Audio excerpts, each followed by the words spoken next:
Boa noite, irmãos. É um grande privilégio, irmãos, tenho certeza que para todos nós, né, e para mim também, poder estar aqui nessa noite, né, nessa grande festa de gratidão ao Senhor pelos 33 anos dessa igreja, né? Igreja essa especial, acredito, para todos nós, né? Porque foi aqui que tudo começou, né, Pastor Paulo? Eu sou muito grato a Deus, porque foi através do ministério desta igreja que o missionário Pastor Roberto Smith começou o trabalho em Ibiraci, né? E quando ele se mudou, né, assumiu o trabalho lá na Macedônia, e assim ele levou a congregação de Ibiraci, né? E nós éramos membros lá na igreja Macedônia. Mas eu louvo a Deus, porque foi aqui que tudo começou. É uma igreja realmente que há 33 anos tem pregado a palavra de Deus, tem pregado a verdade sem medo de intimidação de homens, nem ou qualquer outra coisa. Realmente o objetivo tem sido sempre a honra e a glória de Cristo. Isso me motiva, isso realmente trabalha no meu coração para que eu possa seguir os mesmos passos. Quando nós fomos para Cuiabá, Deus colocou muito forte no meu coração aquele versículo para que eu não possa me desviar dos princípios que foram estabelecidos pelos meus pais, sabe, pastor? E graças a Deus isso tem me ajudado muito, né? Porque estudando, e você encontra muita coisa boa, mas muita coisa que não é boa. E aí nós vamos tomar a decisão. E aí? Com quem vamos ficar? Graças a Deus, Deus tem me dado sabedoria para sempre escolher a palavra de Deus. Então eu estou tranquilo. Vamos sem mais delongas, né? Vamos abrir nossas Bíblias em João 17:17. Agora, se você já decorou, você pode falar junto comigo. Vamos colocar de pé. João 17:17, a Bíblia diz assim: santifica-nos na tua verdade, a tua palavra é a verdade. Vamos orar? Pai, mais uma vez nós te damos graças por tudo que o Senhor tem feito até aqui, Senhor. Obrigado pelas mensagens que ao longo dessa conferência foram pregadas, também os louvores que foram exaltados para teu louvor, e que também, ó Pai, trouxeram edificação para as nossas vidas. Pai, agora é minha vez, a minha responsabilidade, Pai, de trazer aos amados irmãos a palavra do Senhor. Me ajuda, Senhor. Eu não sou digno de estar aqui de maneira nenhuma. Eu estou porque o Senhor me chamou, o Senhor me comissionou e o Senhor me enviou. E agora estou aqui, Pai, como teu vaso para pregar a sua palavra. Me usa, Senhor. Abençoe a tua igreja, em nome de Jesus. Amém. Podem se sentar, irmãos. Bom, conforme o pastor Leandro disse, eu fiquei com a grande responsabilidade de falar sobre profecias que ainda irão acontecer, né? E é interessante que quando nós olhamos para a palavra de Deus, irmãos, algo que nós podemos ter plena certeza e convicção: na Bíblia nós podemos confiar, amém ou não?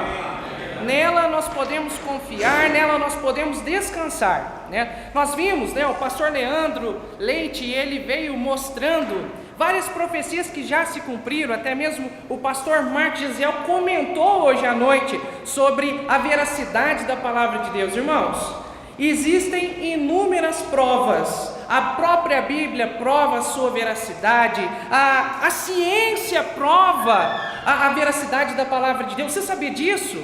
A ciência devidamente estabelecida prova a veracidade da palavra de Deus.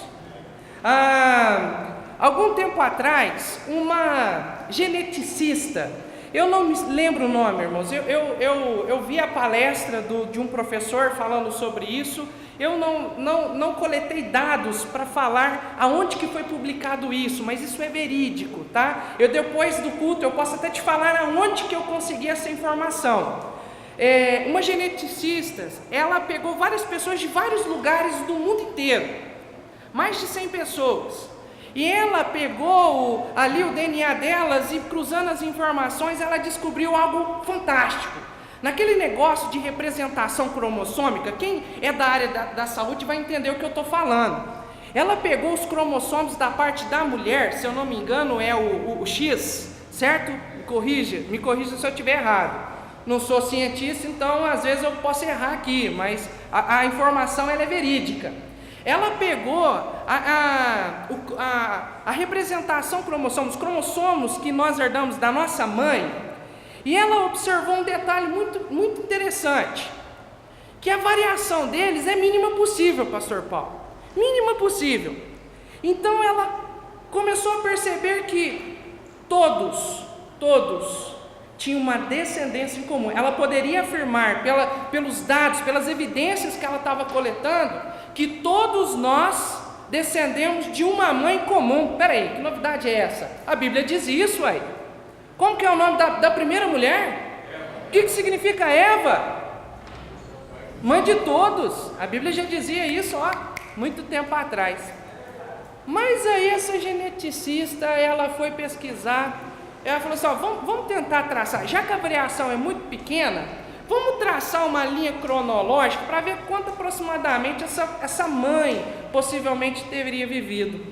Para surpresa dela e dos humanistas, dos evolucionistas, deu aí aproximadamente 6.000 a 6.500 anos. Exatamente a quantidade de anos que nós acreditamos que a Terra tenha nos dias de hoje. Irmãos, a ciência devidamente estabelecida, ela prova a veracidade da palavra de Deus. A evolução, irmãos, aproveitando aqui o gancho, a evolução, para quem não sabe, ela é um posicionamento científico. Isso significa que não existe evidências de uma evolução. Você precisa de mais fé para crer numa evolução do que para crer numa criação. Diferentemente que quando você analisa as coisas, é interessante que quando Darwin ele elaborou a sua teoria, não existia genética, viu gente? Eles não sabiam de nada disso, tá? Tanto é que com o avanço da tecnologia, a evolução ela já é uma teoria falida, tá? Ela já caiu por terra. Mas por que os humanistas não tiram a evolução das escolas? Porque isso seria dizer que existe um Criador, tá? Mas a palavra de Deus, ela é a verdade, irmãos, e nela nós podemos descansar, né?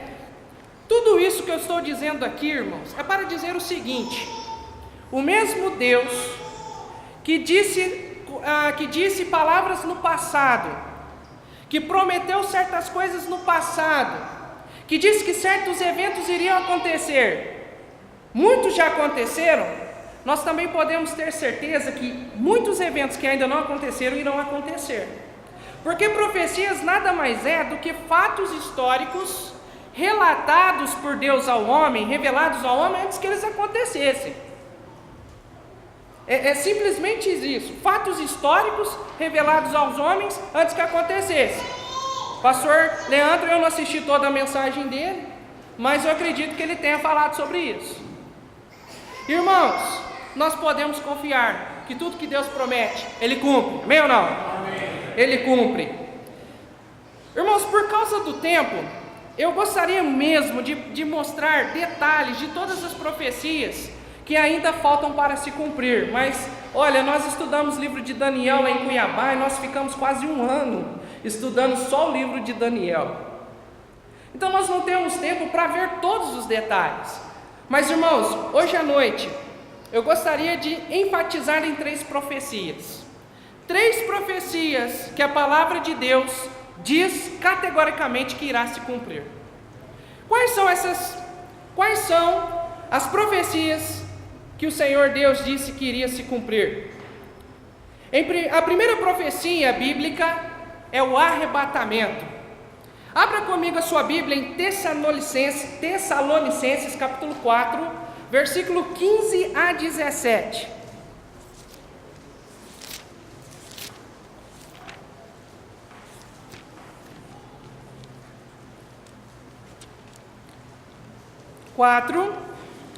Versículo 15 a 17. A Bíblia diz assim: Dizemos-vos, pois, isto pela palavra do Senhor, que nós, os que ficamos vivos para a vinda do Senhor, não precederemos os que dormem. Aqui nesse texto a gente já encontra aqui um eufemismo. Para quem não sabe o que é eufemismo, é uma figura de linguagem para abrandar um impacto, né? Por exemplo, em vez de Paulo dizer aqui para preceder os que já morreram, Paulo ele usa a palavra dormir para amenizar o impacto da palavra morrer, porque Paulo entendia que quem morre em Cristo não está morto, está vivo, está só aguardando Cristo buscar o restante, amém, irmãos? Então Paulo ele usa um eufemismo aqui.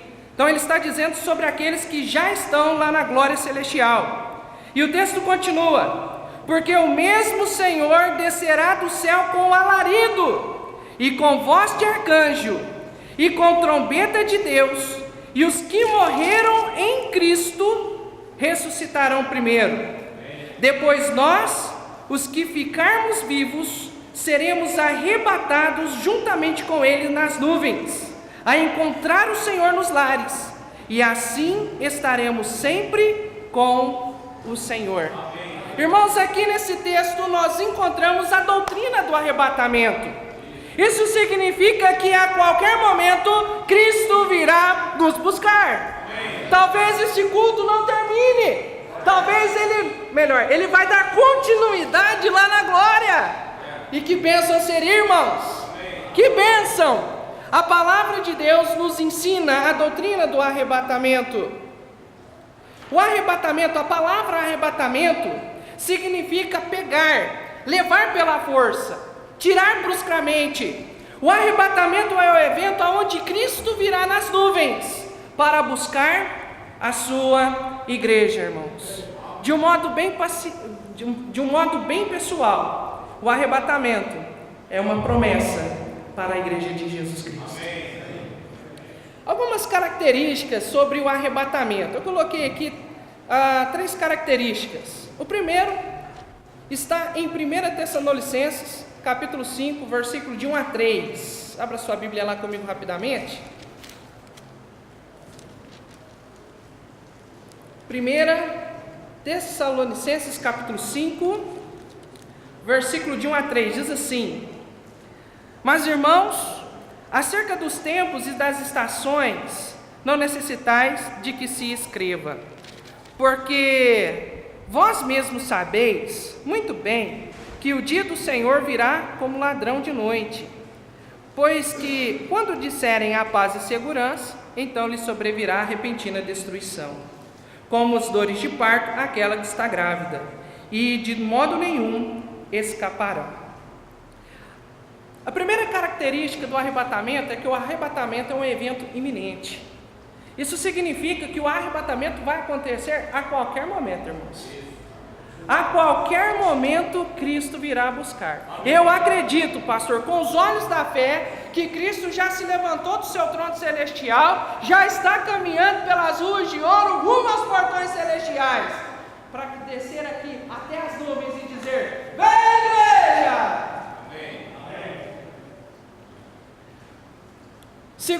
Segunda característica é que Cristo virá até as nuvens.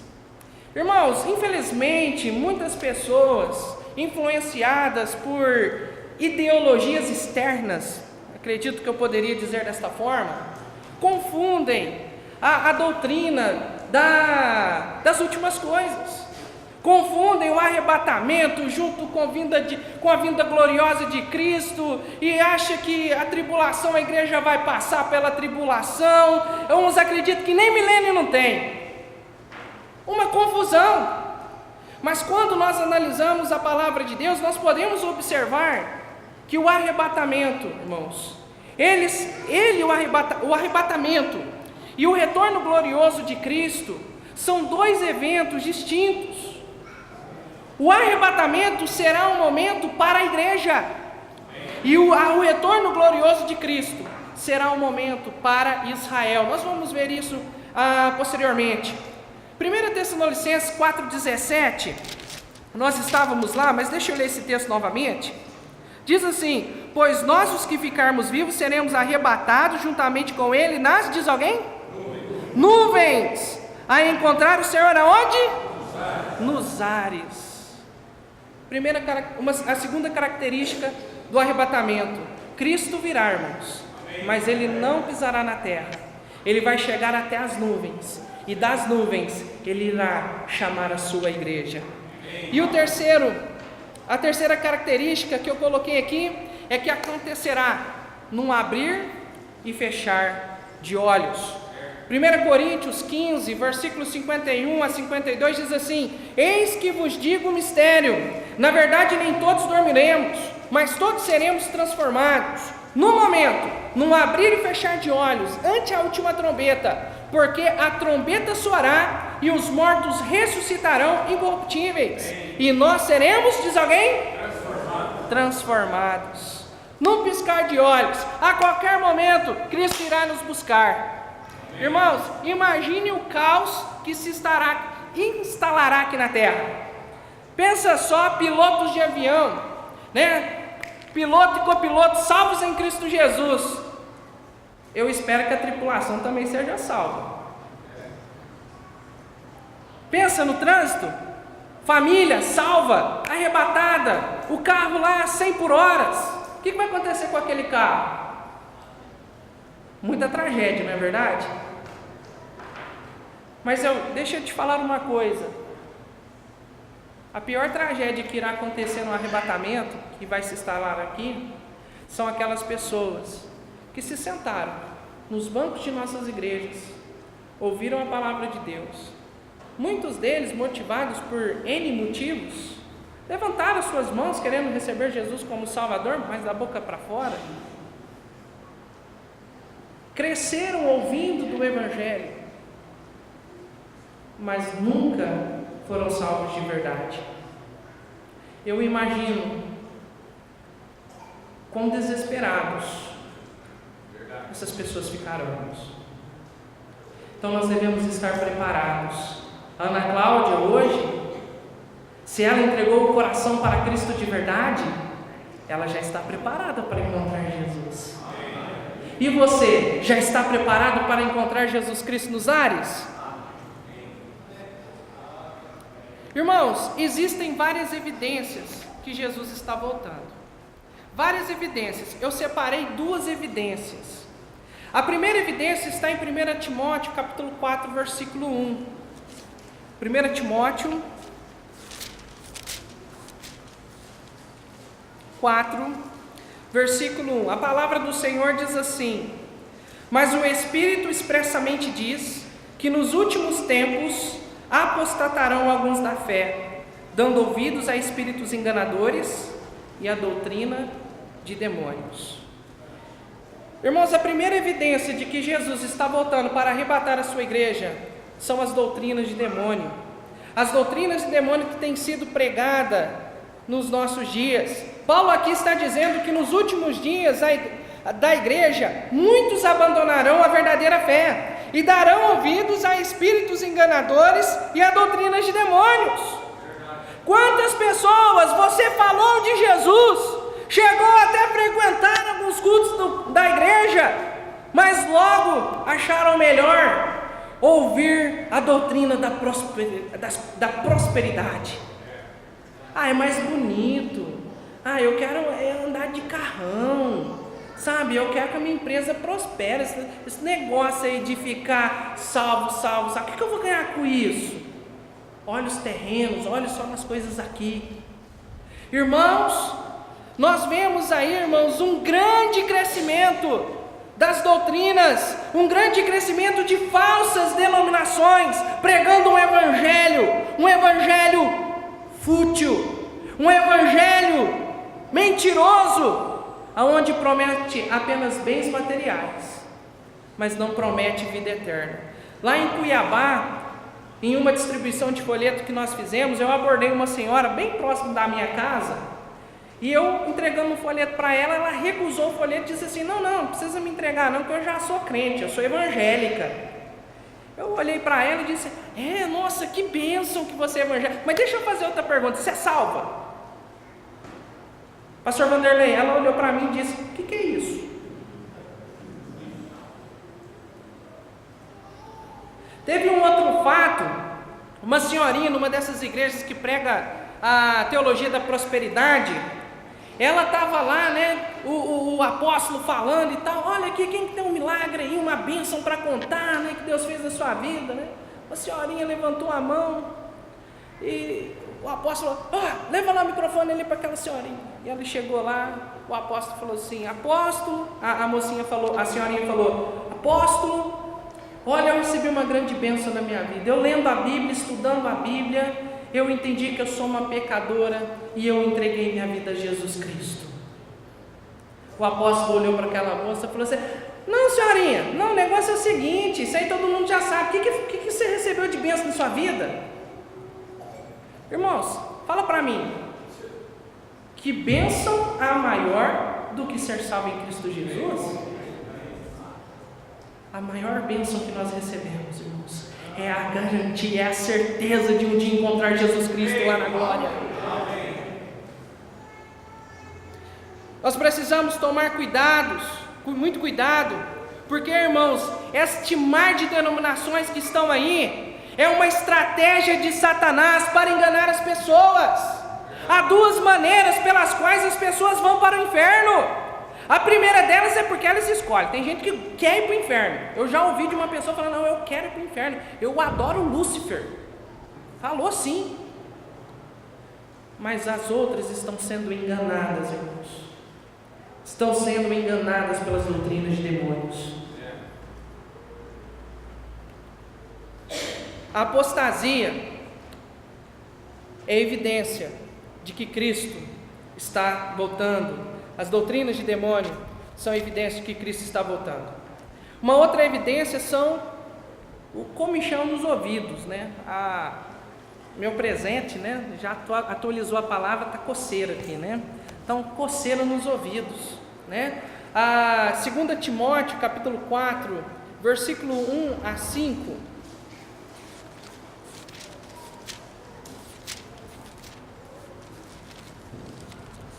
Segunda Timóteo 4, versículo 1 a 5 diz assim: Conjuro-te, pois, diante de Deus e do Senhor Jesus Cristo, que há de julgar os vivos e os mortos na sua vinda e no seu reino, que pregues a palavra e instes a tempo e fora de tempo, corrija, repreendas, exortes com toda a longanimidade e doutrina, porque virá tempo em que não suportarão a sã doutrina, mas tendo coceira nos ouvidos, amontoarão para si doutores, conforme as suas próprias concupiscências, e desviarão os ouvidos da verdade, voltando às fábulas. Versículo 5: Mas tu se sóbrio em tudo, sofre as aflições, faze a obra de um evangelista, cumpre o teu ministério. Irmãos, nós estamos vivendo em um tempo aonde o que era uma grande verdade no passado já não é uma grande verdade hoje. Ou os nossos antepassados cometeram um equívoco muito grande, mas os antepassados que eu estou falando não é a geração passada não, nós estamos falando de muita gente aí para trás, hein? Era apostólica para cá. Cometeram um grande equívoco, ou a nossa geração está indo por um caminho muito complicado. O que era doutrina no passado, hoje já não é doutrina mais. O que será que está acontecendo? Dentro das nossas igrejas, irmãos, quando se prega a verdade da palavra de Deus, muitas pessoas apresentam, a gente que está aqui na frente, nós que estamos aqui na frente, a gente consegue olhar para as pessoas, apesar que como eu sou um pouquinho tímido, às vezes eu olho assim, eu não posso nem ficar olhando demais assim, senão eu acho que eu perco o fio da ninhada aqui, né? Mas tem gente que demonstra que não está nem aí. Está olhando para cima, está olhando para baixo, está saindo toda hora. Significa que o coração não está na mensagem. Não está na mensagem. Está com comichão no ouvido. Aí o pastor chega e prega a palavra, desce a ripa, conforme o pastor Roberto diz. O pastor pegou na carne. O bicho do tamanho. O pastor pegou na carne hoje. Não, irmãos, eu acredito piamente que às vezes Deus fica tão chateado com as nossas atitudes que isso transparece nas emoções do pregador. Eu acredito nisso. Porque antes de subir aqui no púlpito aqui, eu não ouso de subir aqui em cima desse púlpito, não te pedir poder de Deus, não. pastor Paulo falou uma vez, né? Toda vez que sobe aqui no púlpito, treme, né? Isso dá segurança pra gente, porque toda vez que eu subo, eu tô tremendo. Então tá bom, ele já tá com quantos anos de ministério, pastor? 28. Eu tô com 1 ano e 8 meses. Sou nenenzinho ainda de ministério. Então é segurança para mim isso, né? Olha, doutrinas como pregar o evangelho até os confins da terra. Você sabia que tem igreja batista que não faz missões? Sabia disso? Irmãos, eu louvo pelas nossas igrejas, que ama missões, que está pregando o evangelho, está providenciando, está dando os recursos financeiros para que o evangelho chegue até os confins da terra. Eu louvo a Deus porque eu vivi nisso, e eu louvo a Deus porque eu estou pastoreando uma igreja que ama missões. Doutrina da santificação também em muitas igrejas está deixando de ser pregado. O testemunho cristão inequívoco como luz do mundo e sal da terra, para muitos, isso é muito forte. Não, crente não precisa parecer crente mais não, isso é lá no passado. Irmãos, eu vou ser sincero, quando eu recebi Jesus como meu Salvador, eu entreguei toda a minha vida para Ele, até minha roupa.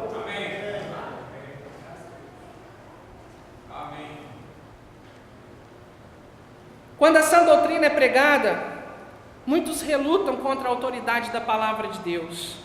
Isso é triste, irmãos, porque lembre, não é o pastor que está pregando, é Deus, é a palavra de Deus, irmãos, e ela deve ser autoridade para nossas vidas. Esta rebeldia,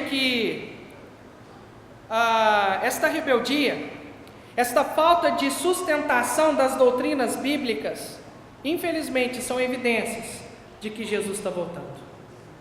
Jesus está voltando, irmãos. Qualquer momento, Ele virá arrebatar a sua igreja.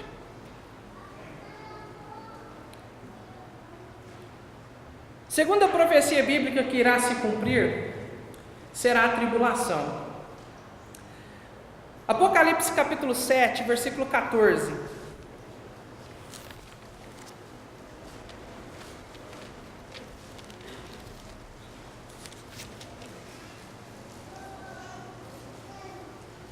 Diz assim: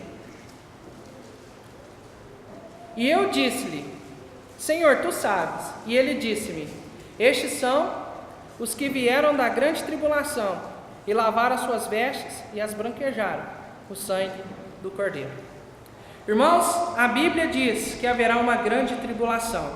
Assim que a igreja for arrebatada, vai entrar um período que a Bíblia chama de a grande tribulação. Algumas características da grande tribulação. 2 Tessalonicenses, capítulo 2, versículo 1 a 8.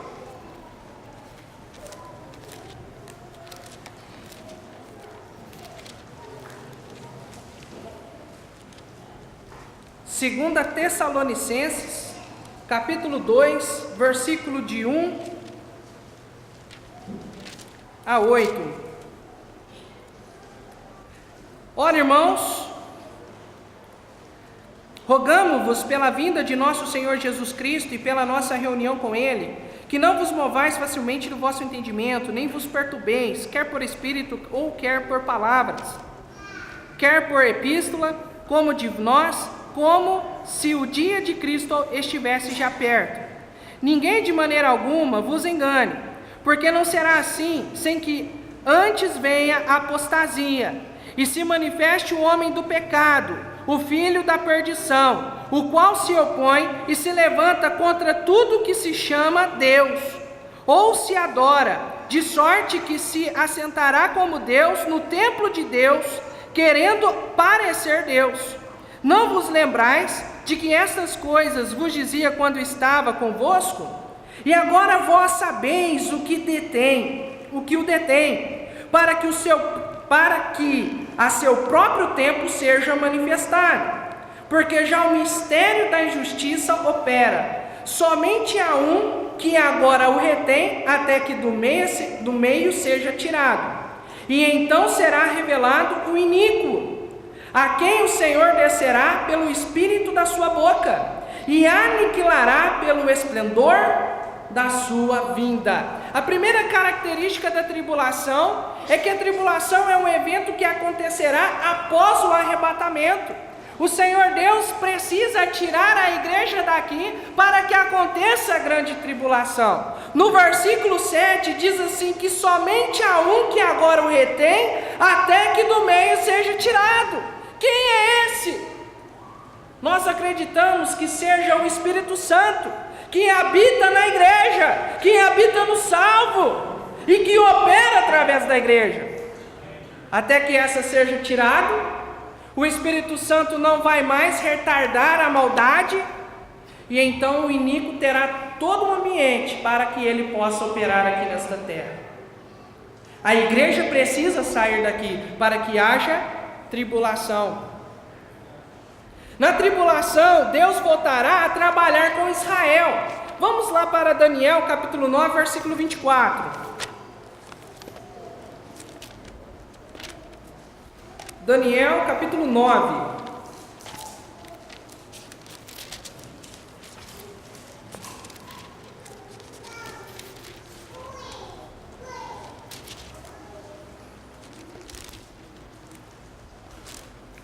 Versículo 24 a 27, diz assim: 70 semanas estão determinadas sobre o teu povo, sobre a tua santa cidade, para cessar a transgressão e para dar fim aos pecados, e para expiar a iniquidade e trazer a justiça eterna e selar a visão e a profecia, e para ungir o Santíssimo. Sabe e entende, desde a saída da ordem para restaurar e para edificar a Jerusalém.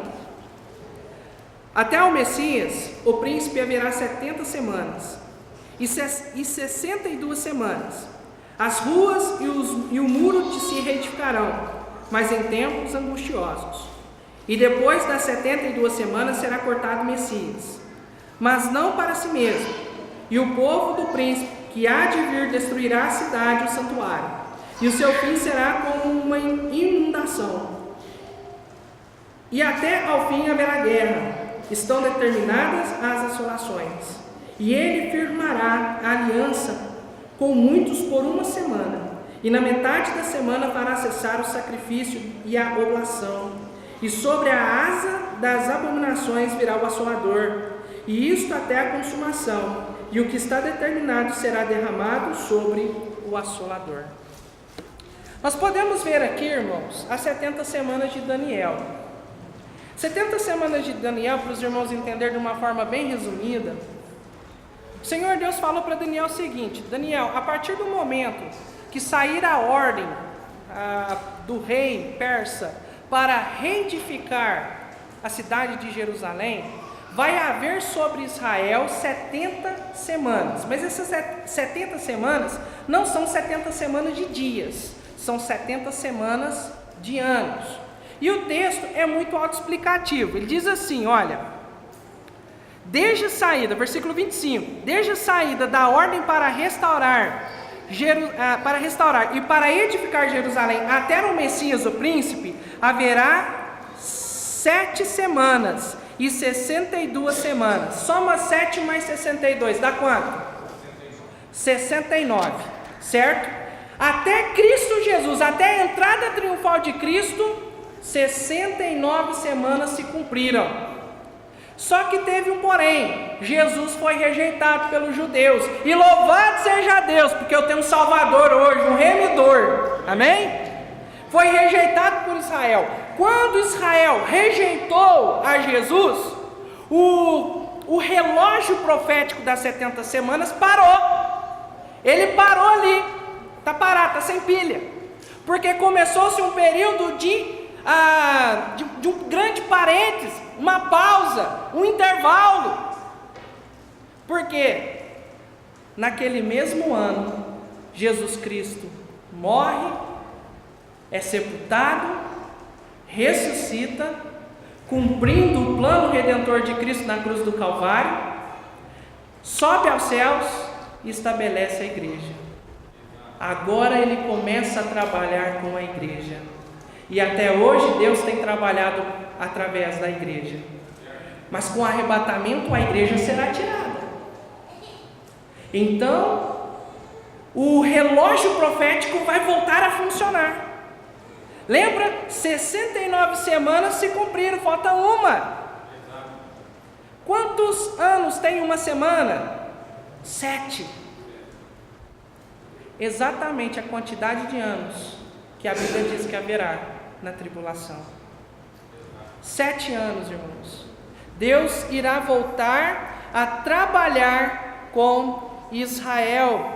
Será um período de 7 anos dividido em 2 partes. 3 anos e meio de paz e 3 anos e meio de muita tribulação. Versículo 27 de Daniel 9.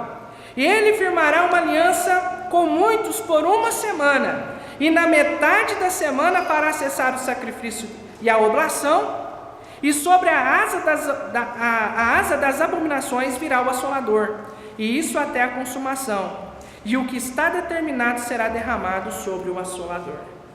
Cristo ainda não está reinando sobre Israel e sobre as nações. Isso significa que ainda há um grande parênteses, uma grande pausa no calendário profético, que ele voltará voltará a funcionar, o relógio começará a girar quando o arrebatamento acontecer, e ali haverá a tribulação, irmãos. Um momento aonde 3 anos e meio nesse período irá surgir um anticristo, um homem que se levantará contra tudo que se chama Deus, firmará alianças, enganará muitas pessoas durante 3 anos e meio, mas na metade da tribulação, ele quebrará essa aliança e começará a perseguir Israel, começará a perseguir todos aqueles que crerem em Jesus Cristo, no Messias, durante o período da tribulação. As 144 testemunhas, não são 144 testemunhas de Jeová que vai bater lá na porta da sua casa, não. A Bíblia fala sobre 144 testemunhas de Cristo, homens, virgens, judeus. Eu não vejo homens, até poucos homens que vêm bater na porta da minha casa de vez em quando. É mais mulheres, e não são judeus, não. E também não são virgens, não. Pelo menos são casados, né? Acredito eu que não. Então tem alguma coisa errada. Porque não é para o nosso tempo, é para a tribulação. Esses 144 mil, eles irão pregar o evangelho do reino para Israel e para as nações durante a tribulação. E a igreja? Aonde estará a igreja? Abra sua Bíblia em 2 Coríntios 5:10.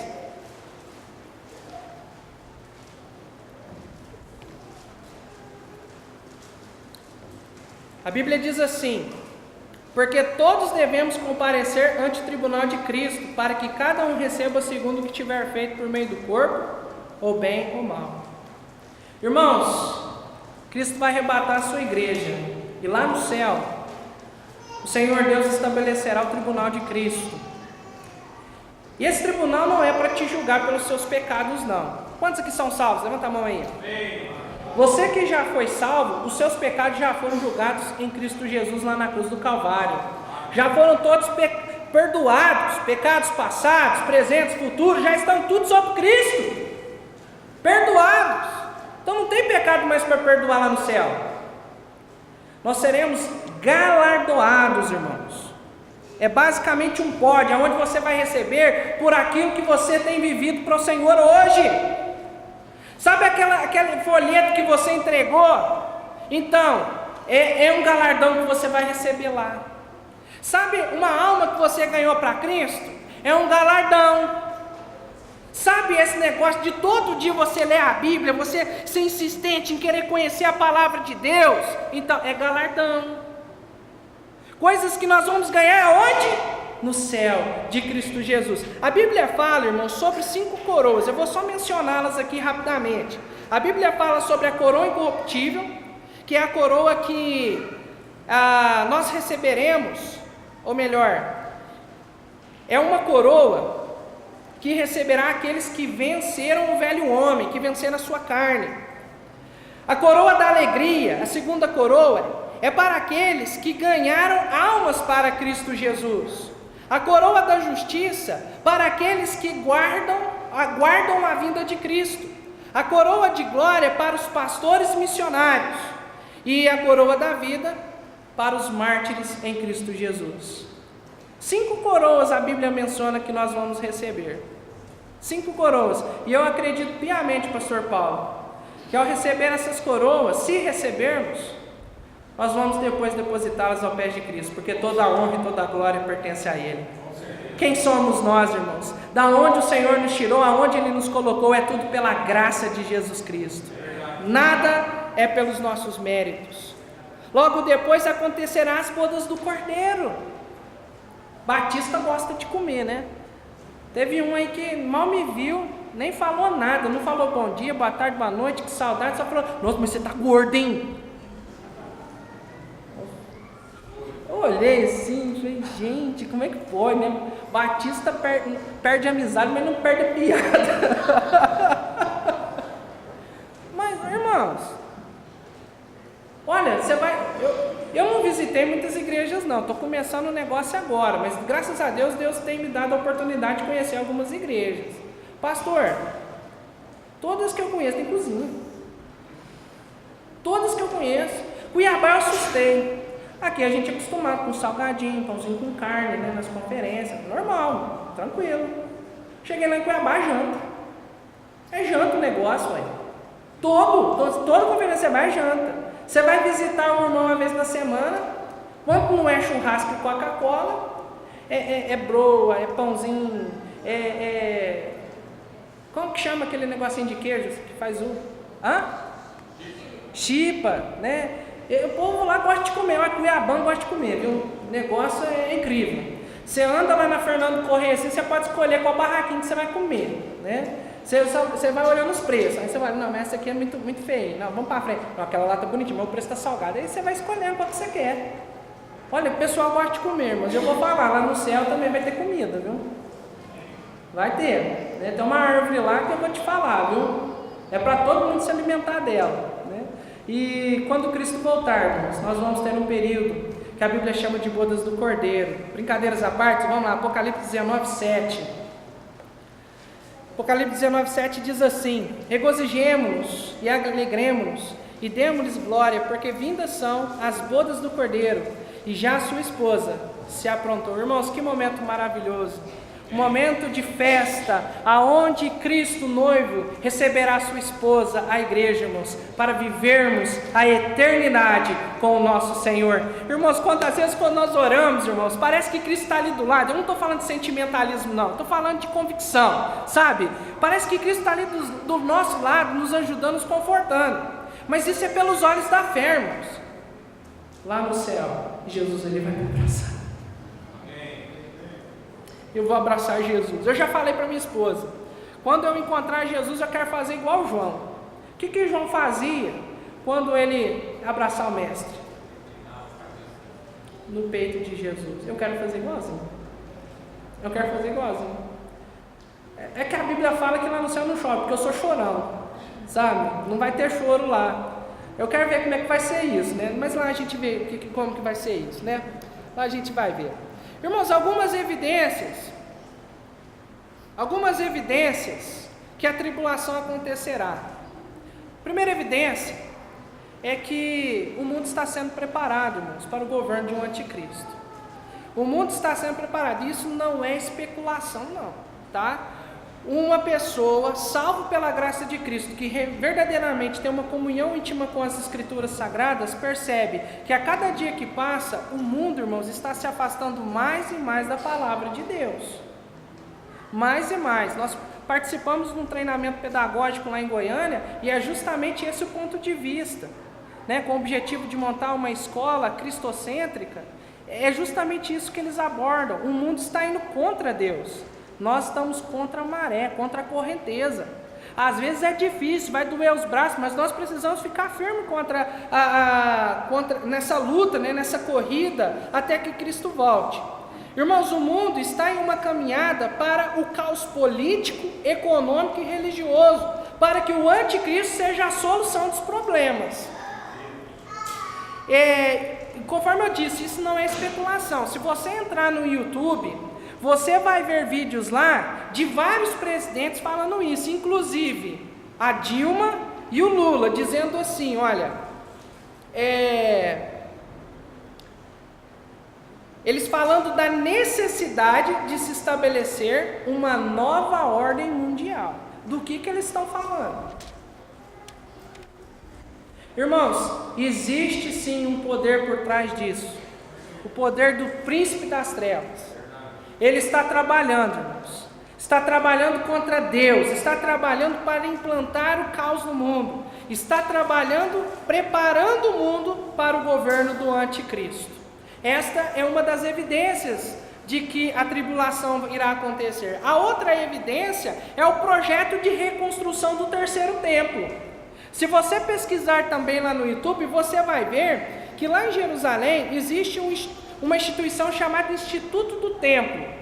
Essa organização, eles estão trabalhando para reproduzir fidedignamente todos os utensílios utilizados no ritual do sacrifício que era feito no templo. As vestimentas sacerdotais, está fazendo treinamento com os sacerdotes, ensinando o ofício sacerdotal.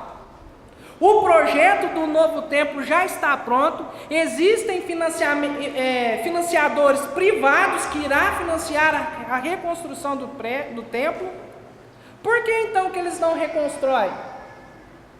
Porque bem aonde é o lugar santo dos santos, tem uma construção lá, o Domo da Rocha. Quando você vê Jerusalém, uma foto panorâmica de Jerusalém, ela chama atenção por causa daquele globo de ouro, daquela cúpula, né, de ouro ali, por causa daquilo ali, irmãos. Porque o dia que Jerusalém falar, vamos derrubar aquilo ali, ele está decretando guerra contra o mundo inteiro, não é só com as nações muçulmanas, não, é contra o mundo inteiro. Nós podemos ver que Donald Trump já disse, já falou claramente que apoia Jerusalém, que apoia Israel, já reconheceu Jerusalém como a capital oficial de Jerusalém, e o mundo inteiro, o que eles falaram? Não é bem por aí não, colega. Lá no Oriente Médio ainda levantou-se uma outra organização lá que falou assim, não, Jerusalém é capital da Palestina, já para arrumar confusão. Só que Deus, irmãos, Ele é fantástico. Nós olhando aqui, é como se a gente olhasse meio nublado, a gente não consegue perceber, porque nós estamos muito próximo desses eventos. Quando a gente estiver mais afastado, nós vamos olhar para trás e falar, nossa, a gente está conseguindo ver Deus trabalhando. Mas, irmãos, eu já vi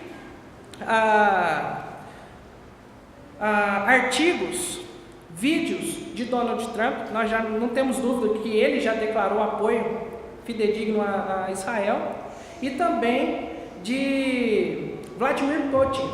Ele também falou que é simpatizante de Israel. Vamos imaginar um cenário, agora especulação, pastor, agora é para nós imaginar. Imagina, Israel fala assim, vamos derrubar aquele negócio lá e vamos reconstruir nosso templo. Todo mundo declara guerra contra Israel. Nós estamos falando das 3 maiores potências bélicas do mundo. Israel, que eu acredito que é a maior, Estados Unidos e Rússia. Eu acho que não tem para ninguém, né? Irmãos, Deus está trabalhando. Deus está cuidando do seu povo, irmãos. Deus está cuidando do seu povo, preparando eles para enviar Jesus Cristo mais uma vez a este mundo, para que Ele reine. E é justamente essa a terceira profecia que eu gostaria de mencionar hoje à noite: o retorno glorioso do Senhor Jesus Cristo.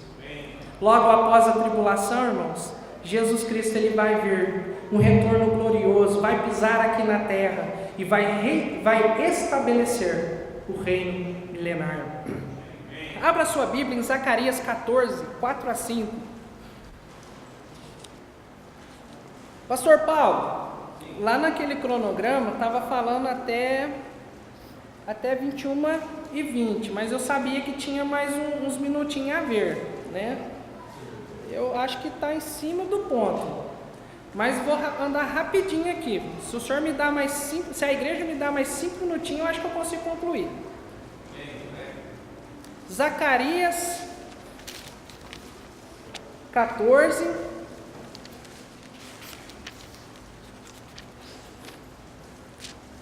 versículos 4 e 5, diz assim: E naquele dia estarão os seus pés sobre o Monte das Oliveiras, que está de fronte de Jerusalém para o oriente, e o Monte das Oliveiras será fendido pelo meio, para o oriente e para o ocidente, e haverá um vale muito grande, e metade do monte se apartará para o norte, e a outra metade para o sul. E fugireis pelo vale dos meus montes, pois o vale dos montes chegará até Azel, e fugireis assim como fugiste de diante do terremoto, nos dias de Uzias, rei de Judá. Então virá o Senhor meu Deus e todos os santos contigo. Do que está falando aqui, irmãos? Está falando do retorno glorioso de Cristo. Nós precisamos entender, irmãos, que os profetas do Velho Testamento não viram o período da igreja. Deus não revelou para eles. Então todas as profecias, a maior parte das profecias, as profecias do Velho Testamento, basicamente são para o povo de Israel. Por isso que os nossos olhos hoje estão sobre Israel. Porque tudo que acontece ali, irmãos, é uma prova de que Cristo está voltando. Primeiramente, como Ele vai voltar para reinar, nós sabemos que antes disso haverá o quê? O arrebatamento da igreja. Depois haverá o quê? A tribulação. E logo depois da tribulação, Jesus Cristo vem em glória e esplendor para estabelecer o reino milenar. Algumas evidências, ou melhor, algumas características do retorno glorioso de Cristo. Nós vemos aqui no versículo 4 de Zacarias que ele pisará sobre a terra, pisará sobre o Monte das Oliveiras. Vemos também no versículo 5 que ele virá com a sua igreja, com os seus santos. Ele virá, irmãos, em glória e esplendor, todo olho verá, as trombetas irão tocar, as pessoas olharão e verão Jesus descendo. E atrás deles, a igreja e os anjos, vindo, irmãos, para estabelecer o seu reino milenar. E ele, irmãos, a primeira vez que Jesus veio, ele veio para morrer, para ser o Salvador, amém ou não? O arrebatamento, ele vai vir até as nuvens. E o retorno glorioso de Cristo, ele virá para reinar, para estabelecer o seu reino, tá? O Senhor Deus, Senhor Jesus Cristo, Ele julgará o anticristo, o falso profeta e todos aqueles que não aceitaram a Cristo durante a tribulação. Ele trará juízo para estas pessoas. Algumas evidências que mostram que Jesus Cristo está voltando para estabelecer o seu reino. Ou melhor, eu gostaria de mencionar apenas uma, que é uma das maiores provas de que Jesus Cristo voltará para reinar. A própria nação, irmãos, de Israel é uma evidência. Irmãos, nós podemos ver na história de Israel, irmãos, a mão de Deus.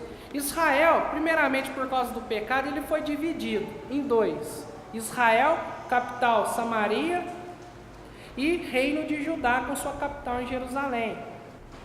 O tempo passou, por causa do pecado, os assírios vieram, destruíram Jerusalém, destruíram Samaria, destruíram Israel. Mas o tempo continuou, veio a Babilônia, invadiu Jerusalém, destruiu Jerusalém, levou o povo cativo para Jerusalém. Veio o Império Medo-Persa, Império Grego, Império Romano. Israel voltou, um remanescente voltou, mas muitos ainda ficaram espalhados. Nós podemos ver em Atos 2. Muitos judeus vieram na festa de Pentecostes, judeus que nem falavam o idioma local. Mas, irmãos, no ano 70 depois de Cristo, o que aconteceu? Templo destruído, Jerusalém destruído de novo, o povo espalhado novamente. Que nação que aconteceu algo semelhante que existe hoje? Nenhuma. Mas Deus, pela sua grande graça e misericórdia, trabalhando para que as profecias possam se cumprir, em 1947, é restabelecido a nação de Israel. É interessante que assim que a nação de Israel ela foi restabelecida, há muita história aí por trás que não dá tempo de contar, mas irmãos, todos os povos ali em volta decretou guerra contra Jerusalém, cabeçados ali pelo Egito, decretaram guerra contra Israel, todos. Aí Jerusalém ficou sabendo o que ia acontecer, foi lá e antecipou o ataque, pastor Paulo. Israel venceu todos os seus inimigos, todos os países ali em volta dele. Isso é conhecido na história como a Guerra dos 6 Dias. Eles conquistaram boa parte do território ao norte, conquistaram a Cisjordânia e conquistaram, que hoje é conhecido como o Estado Palestino, que eles querem reconhecer como Estado Palestino, a faixa de Gaza e toda a península do Sinai, que eles reconhecem ali como Península do Sinai. Eles assustaram, porque até o livro que eu estava lendo sobre a história, o autor do livro, ele não é a favor de Israel. Você vê na narrativa dele que ele é a favor dos palestinos. E ele menciona o seguinte: isso é muito parecido com o gigante Golias e o Davi. Irmãos, Deus está com Israel. Israel é a menina dos olhos de Deus. As profecias irão se cumprir, irmãos. E a própria existência de Israel é uma evidência que Cristo virá para reinar. Há muitas outras profecias que nós poderíamos aqui ficar meses estudando, mas eu acredito que essas são as principais para que nós possamos ver hoje à noite. Eu fiz essa pergunta bem no começo da mensagem, mas eu volto a fazer essa pergunta novamente. Você está preparado para a volta de Jesus? Você já tem Jesus Cristo como seu único e suficiente Salvador? Isso é a coisa mais importante, irmãos, da nossa vida. Você talvez está aqui, você está visitando, você às vezes já está frequentando há algum tempo, mas você não tem certeza da sua salvação. Não deixa para depois, porque se Jesus voltar hoje, meu amigo, você está enrolado. Depois não tem outra segunda chance. Mas como assim, pastor? Eu não preparei aqui, não coloquei um versículo, mas lá em Tessalonicenses fala que Deus vai enviar a operação do erro. Se você ouviu de Jesus agora, você não terá oportunidade depois não, meu amigo. O momento é agora. Amanhã pode ser tarde demais. Hoje à noite já foi dada a primeira oportunidade. Talvez você deixou passar, não sei por qual motivo. Não deixa passar esta. Porque depois da primeira mensagem, lá no céu houve uma grande festa. Porque um pecador se arrependeu. Deus quer fazer uma festa para você lá também. Entrega a sua vida para Cristo. Deixa Ele reinar no seu coração. Vamos abaixar nossas cabeças, fechar nossos olhos.